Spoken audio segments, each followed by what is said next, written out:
रना रना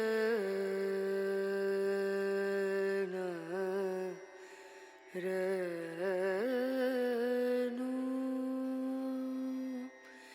रे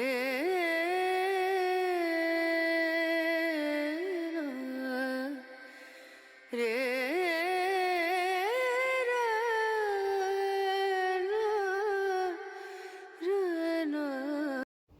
বসন্তের সকালে আমার প্রিয় পরিবারের সমস্ত বন্ধুদের জানাচ্ছি শুভ সকাল।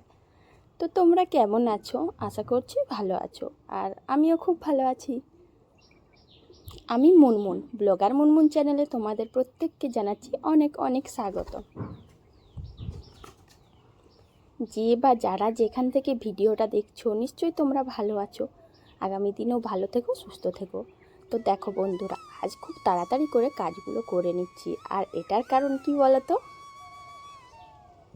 এটার কারণ হচ্ছে একটাই, আমাদের দৈনন্দিন জীবনযাত্রায় সমস্ত কাজকর্ম তো লেগেই থাকে, কিন্তু আমরা যদি সেটা সময় মতো না করি তাহলে আমাদের এদিক ওদিক সব কিছুই গণ্ডগোল হয়ে যায়। আর আজ সেটাই ঘটেছে। আজ ঘুম থেকে উঠতে একটু দেরি হয়ে গিয়েছে। আর তোমরা তো প্রত্যেকেই জানো যে এই বাসি কাজকর্মগুলো, সমস্ত বাড়ির কাজ, এগুলো তো আমাদের প্রতিদিনেরই নিয়মিত কাজ। তো একটার পর একটা করতে অন্য দিন অসুবিধে হয় না, কিন্তু যখন কোনো সমস্যায় পড়ি, মানে কোনোভাবে যদি সময়ের এদিক ওদিক হয়ে যায়, মানে দেরি হয়ে যায়, সেদিন কিন্তু আর মাথা ঠিক থাকে না। কিন্তু যেহেতু আমাদেরকে কাজগুলো করতেই হবে, তাই যেদিন দেরি হয়ে যায়, কোনোভাবে অনেক অসুবিধে হয়, তো সেদিন তো কাজগুলো আর ছেড়ে কোথাও পালিয়ে যেতে পারবো না। সেই জন্য একটু বুদ্ধি খাটিয়ে সংসারের সমস্ত কাজগুলো তাড়াহুড়ো করে গুছিয়ে করার চেষ্টা করি। আর আমি কিভাবে করি সেটা তোমরা দেখো, তাহলেই বুঝতে পারবে। তো ভিডিওটা তোমরা দেখতে থাকো, আশা করছি ভালো লাগবে। আর দেখো, তোমাদের সাথে বকবক করতে করতে সকালে ঘুম থেকে উঠে ঝাঁটা তো ধরতেই হবে, তাই ঝাঁটা নিয়ে চারিপাশটা ঝাঁট দিয়ে দিয়েছি। আর এই যে এত গাদে গাদে জামা কাপড়, এগুলো কিন্তু আমি আজকে কাচিনি, এগুলো কাল কেচেছিলাম। তো ভালো করে শুকনো হয়নি, কারণ বিকেলে কেচেছিলাম, তাই ওগুলো রোদ উঠেছে বলে দিয়ে দিলাম শুকনো করতে। কারণ পরে তো কাকিমা আবার কাপড় কাচবে, তখন হয়তো মিলতেও সুবিধে হবে, তাই ওটা করে নিলাম। তারপরে দেখলাম যে না, ফুল তোলার কাজটা করে নিই প্রথমে। সত্যি বলতে কি বলো তো বন্ধুরা, ফুল তোলাটা একটু সকালে করাই ভালো। কারণ কেন জানি না, আমার কিন্তু ফুলের ব্যাপারটা সকালেই ভালো লাগে। একটু বেলা হয়ে গেলে ফুলগুলোও কীরকম ঝিমিয়ে যায়, আর ফুল তোলার ব্যাপারটা বেলার দিকে একটুও মনে শান্তি হয় না। তো তাড়াহুড়ো করে ফুলগুলো তুলে নিয়ে এই যে বাসনগুলো আছে, ঠাকুরের বাসনগুলোও মেজে নিলাম। তো মোটামুটি ঠাকুর বাসন মাজা, ফুল তোলা, ঘর দোয়ার ঝাড় দেওয়া, আর সমস্ত কাজে কিছু কিছু টুকটাক বাসি কাজ করে নিয়েছি। এখন সমস্যা হচ্ছে এই বাসনগুলো মাজার। তো দেরি করে ঘুম থেকে উঠলে জানো তো, একটাই শুধু মনে হয় যে কীভাবে কাজগুলো করব। কিন্তু প্রত্যেকটারই তো একটা সময় থাকে, তাই আমি চাইলেও খুব তাড়াতাড়ি যে করব এমনটাও কিন্তু হয় না। তো বাসন মাজতে মাজতে আমি ছেলেকে গিয়েছিলাম পড়াতে, মানে ও পড়া করছিল, আর পড়াগুলো মাঝে মধ্যে যখন পাচ্ছিল না ডাকছিল। তাই বাসনটা মাজতে মাজতে প্রায় 15 থেকে 20 মিনিট লেগেছে। একবার করে যাই ছেলের কাছে, একবার করে আসি, 2-3বার কাজটা করলাম। শুধু সংসারের কাজ ছাড়াও আমাদেরকে যে ছোট বাচ্চা সামলাতে হয় যাদের, তাদের কিন্তু এই সমস্যাটা বেশি হয়। সেই ছোট বাচ্চার পড়াশুনো, কেয়ার করা, সব কিছুই দেখতে হয়। তো মোটামুটি এইগুলো দেখতে গিয়ে আরও কাজের সমস্যা হয়, কিন্তু কী আর করবো, এগুলো তো আমাদের জীবনযাত্রার মধ্যেই পড়ে, আমাদের নিয়মের মধ্যেই পড়ে। আর ছেলে মেয়েদের সব কিছু তো দেখতেই হবে। তো ওকে মোটামুটি 2-3বার ধরে পড়াগুলো দেখিয়ে এলাম, আর 2-3বার বাসন মাজতে বসছি। এইভাবে দুটো কাজ একটা সময়ের মধ্যে করলাম। আর আমার এই কাজগুলো দেখে ওই যে কাকুর ছেলে পেরোলো, ও কোথাও বাইরে যাবে, তাই স্নান করলো। ও হাসছে যে বৌদি, একটু দেরিতে ওঠার জন্য তোমাকে কিভাবে কাজ করতে হচ্ছে। কিন্তু কি করবে, এটা তো আর ছেলেরা বুঝবে না, এটা কেবলমাত্র বাড়ির বউরাই বোঝে বা মেয়েরাই বোঝে। তো মোটামুটি পরিস্থিতি যাই হোক না কেন, দেরি করে ঘুম থেকে উঠি বা অন্য কারণেই দেরি হোক না কেন, আমাদের জীবনযাত্রার প্রতিদিনের যে কাজকর্ম, সেগুলো যেমন অন্য দিন আস্তে সুস্তে করি, কিন্তু দেরি হলে বা কোনো অসুবিধা হলে সেগুলো কিন্তু করতেই হবে।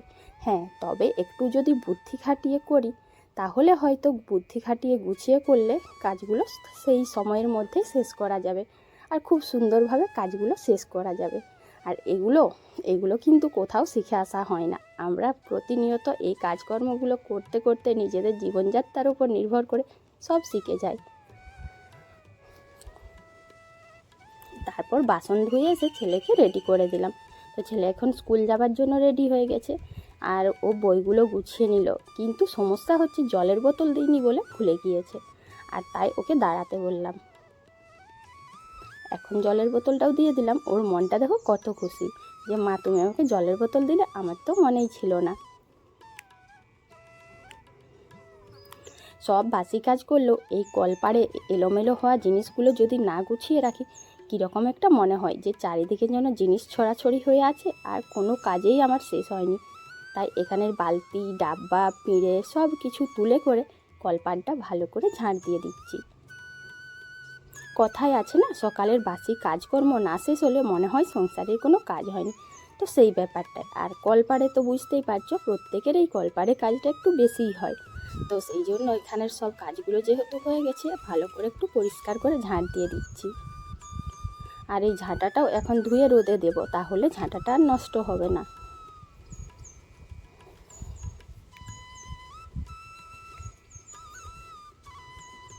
সকালের বাসি কাজকর্ম যা হোক করে একটার পর একটা করে নিয়েছি।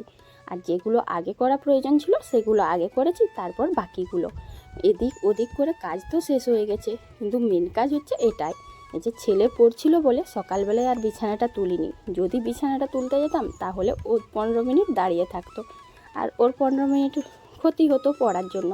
তাই ভাবলাম যে আজ বিছানাটা পরেই তুলবো। তো এখনও স্কুল চলে গেছে আর এখন আমি ফাঁকা, সেই জন্য বিছানাটা এখন ভালো করে পরিষ্কার করে ঝেড়ে নিচ্ছি। সময় পরিস্থিতি আমাদের যেরকম থাকে সেভাবেই করে নিতে হয়। যেহেতু বিছানাটা আমার গুরুত্বপূর্ণ ছিল না, পড়াটাই গুরুত্বপূর্ণ ছিল, তাই পড়াটা হওয়ার পরেই বিছানাটা গুছিয়ে নিচ্ছি। বিছানায় শুধু যে বিছানার জিনিসপত্র আছে এমনটা নয়, দেখো বন্ধুরা কত জামা কাপড়। তো ছোট বাচ্চা থাকলে না এটাই হয়ে থাকে, আর কতবার যে বিছানা পরিষ্কার করতে হয় তারও ঠিক নেই। তো সব জামা কাপড়গুলো গোছাতে গোছাতে দেখলাম যে কিছু বাসিও রয়েছে, সেটাও আবার গন্ধ শুকে করে নিতে হচ্ছে।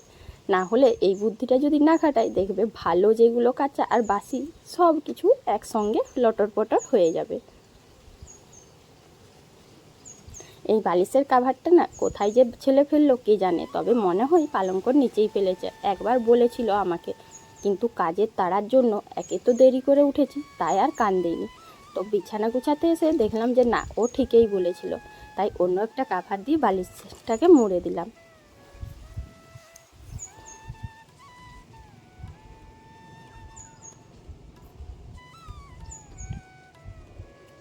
এখন সব কিছু গুছিয়ে শেষে মশারিটা গোছাচ্ছি, কারণ মশারিটা গোছানোর জন্য আমাকে তো ওপরে উঠতে হবে। আর একবারে যে কাজটা হয় সেটা আমি আগে করি, বিশেষ করে যেদিন দেরি হয়। সেই জন্য বিছানার নিচে দাঁড়িয়ে যে কাজগুলো হলো সেগুলো করে নিলাম, আর বিছানার ওপরে যে কাজগুলো আছে সেগুলো শেষে করছি। এমনটা করলে কাজটা অনেকটাই তাড়াতাড়ি হয়। বিছানা গুছিয়ে আমি ভাতটা বসিয়ে দিয়েছিলাম, যেটা তোমাদের সাথে আর শেয়ার করতে পারিনি। আর ভাত বসিয়ে দৌড়াদৌড়ি করে স্নান করেছি। তো আমার এই স্নান করাটা না খুব তাড়াতাড়ি। তো এমন অনেক আমার সাবস্ক্রাইবার রয়েছে বা বন্ধু রয়েছে যারা এই ব্যাপারটা বোঝো, যে বিয়ের পর সংসারের কাজ গুছিয়ে করার জন্য নিজেদের স্নানটা কিন্তু 5 মিনিট হয়ে যায়। কারণ বিয়ের আগে যে যতই স্নান করুক না কেন, যে যতই টাইম নিক না কেন, বিয়ের পর কাজের দায়িত্বে দেখবে স্নানটা এত চটপট হয়ে যায় তো বলার নেই। তো আমিও সেই জন্য না স্নানটা মোটামুটি 5 মিনিটেই সেরে নিয়েছি। তাছাড়া আজ তো একটু দেরি হয়েই গিয়েছে। তো এখন চুলটা আঁচড়িয়ে সিঁদুরটা করে নিলাম। এই সকালবেলায় যদি এখন চুল না যায় তাহলে আজ সারা দিন জুটবে না।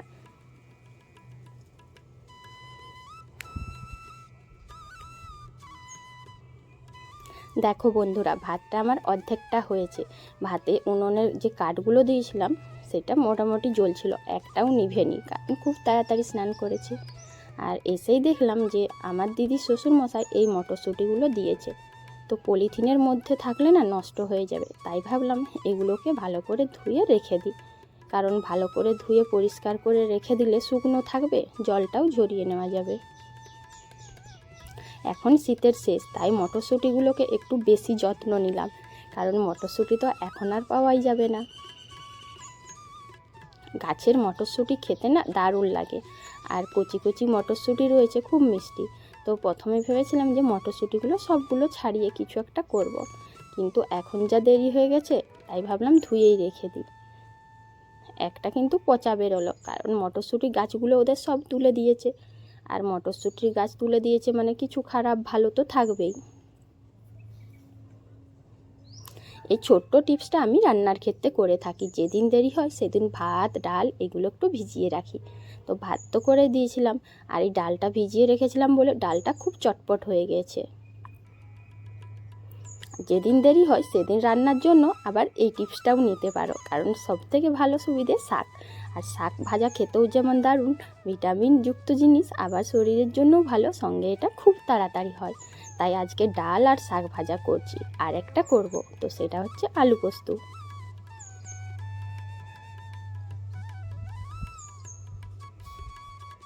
শাক ভাজা হয়ে গেছে, আলু পোস্তও হয়ে গেছে। মোটামুটি আমি রান্নাঘরে থেকে সব রান্নাগুলো করে নিয়েছি, কিন্তু ছেলে আসার টাইম হয়ে গেছে, তাই এই গরম তরকারি দিয়ে খেতে পারবে না বলে এটা জলের মধ্যে রেখে দিলাম।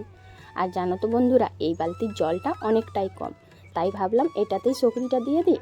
তারপর যখন আমি বাসন মাজবো দুপুরবেলায় খাবার পরে, তখন বালতিটাও মেজে নেব, একসাথে দুটো কাজেই হয়ে যাবে।